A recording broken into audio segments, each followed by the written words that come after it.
born in heaven. Hallowed be thy name. Thy kingdom come. Thy will be done on earth as it is in heaven. This day our daily bread, and forgive us our trespasses, as we forgive those who trespass against us.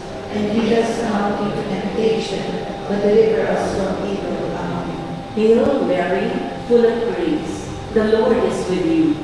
Blessed are you among women, and blessed is the fruit of your womb, Jesus.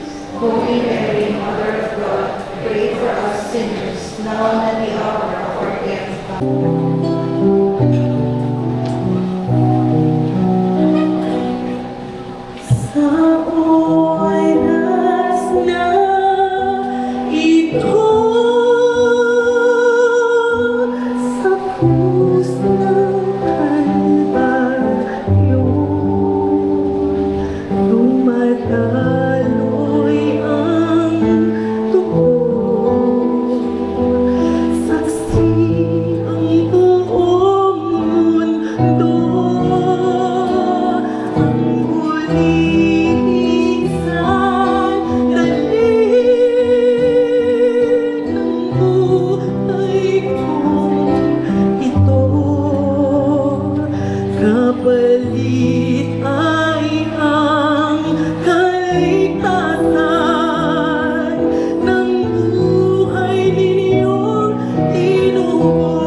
Magsiluhod at tahimik nating pagmasdan